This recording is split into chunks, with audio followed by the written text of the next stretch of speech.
Corona virus کے حوالے سے میں آپ کی خدمت میں 5 باتیں عرض کرنا چاہتا ہوں بڑے اختصار کے ساتھ۔ نمبر 1، مسنون دعاؤں کا اہتمام کریں۔ کسی مریض کو دیکھیں، کرونا وائرس کا ہو یا کوئی اور ہو، اور اس مرض کے اندر خود مبتلا نہیں ہے تو یہ دعا پڑھیں، الحمدللہ الذی عافانی مما ابتلاک بہ وفضلنی علی کثیر ممن خلق تفصیلا۔ اے اللہ تیرا شکر ہے، جو بیماری آپ نے اس کو لگائی ہے مجھے نہیں لگائی، اور آپ نے مجھے اس بیماری سے بچا کر اپنی مخلوق کی کتنی قسمیں ہیں جس سے آپ نے مجھے عظمت اور فضیلت عطا فرمائی ہے۔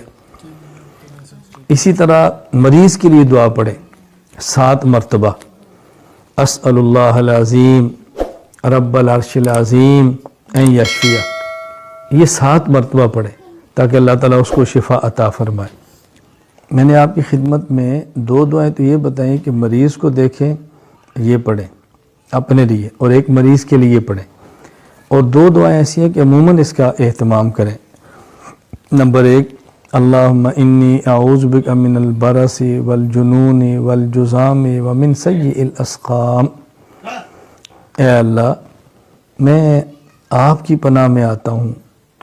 نمبر 1، برس یعنی جس سے پورا چہرہ بندے کا سفید ہو جاتا ہے، برس کی بیماری سے، جنون کی بیماری سے، جذام کوہڑ کی بیماری سے، اور تمام قسم کی جو بیماریاں ہیں، اے اللہ میں آپ کی پناہ میں آتا ہوں، یہ جو مجھے ان بیماریوں سے بچا لے، میری حفاظت فرما۔ دوسری دعا، اللہم عافنی فی بدنی، اللہم عافنی فی سمعی، اللہم عافنی فی بصری، لا الہ الا انت۔ اے اللہ میرے بدن میں عافیت والا معاملہ فرما، یعنی میرے بدن کی بیماریوں سے حفاظت فرما۔ اے اللہ میرے کانوں میں عافیت والا معاملہ فرما، یعنی میرے کانوں کی بیماریوں سے حفاظت فرما۔ اے اللہ میری آنکھوں میں عافیت کا معاملہ فرما، یعنی میری آنکھوں کی تمام بیماریوں سے حفاظت فرما۔ اے اللہ تیرے علاوہ کوئی معبود نہیں، یعنی تیرے علاوہ کوئی عبادت کے لائق بھی نہیں، ہم عبادت بھی آپ کی کرتے ہیں، حفاظت کی دعا بھی آپ سے مانگتے ہیں۔ نمبر 2، احتیاطی تدابیر اختیار کریں۔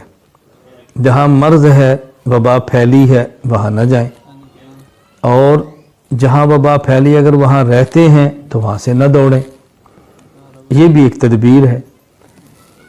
اور احتیاطی تدابیر میں جو تدابیر ڈاکٹرز بتائیں اس کا خیال کریں، کوئی حرج نہیں اس کو اختیار کرنے میں، اس سے کوئی فرض نہ چھوٹتا ہو، واجب نہ چھوٹتا ہو، تو ایسی تدبیر اختیار کرنے میں کوئی حرج نہیں، احتیاطی تدابیر اختیار کریں۔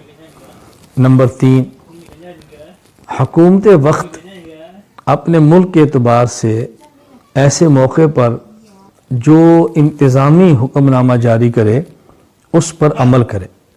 جیسے بھی ہمارے ہاں ملک پاکستان میں حکومت نے فیصلہ کیا ہے بڑے اجتماعات نہ کیے جائیں، اور فلاں وقت سے فلاں وقت تک ادارے بند کر دیے جائیں، فلاں تاریخ سے فلاں تاریخ تک ادارے بند کر دیے جائیں، اور بھی جو حکومت کی طرف سے آئے ہیں اور ان کا تعلق انتظامات کے ساتھ ہے، ہمیں اس کا خیال کرنا چاہیے۔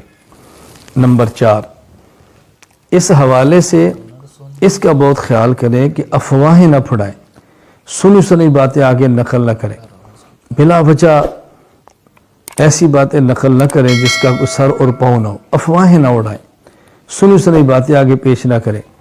نمبر 5 اور آخری بات کہ خوف کی فضا پیدا نہ کریں، پریشانی کی فضا پیدا نہ کریں، یعنی اس کو یوں ہوا نہ بنائیں کہ ہر بندہ خوف محسوس کرے۔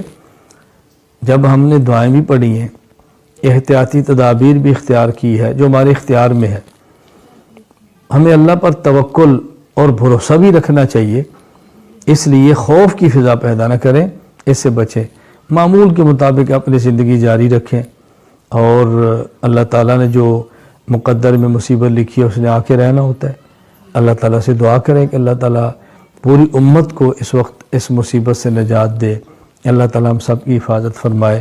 بہرحال جو میں نے 5 باتیں عرض کی ہیں اس کا بہت زیادہ اہتمام فرمائیں۔ نمبر 1، دعاؤں کا اہتمام کریں۔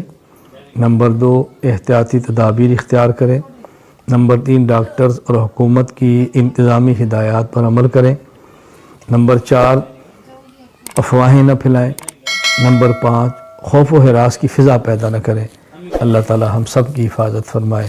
وآخر دعوانا ان الحمد للہ رب العالمین۔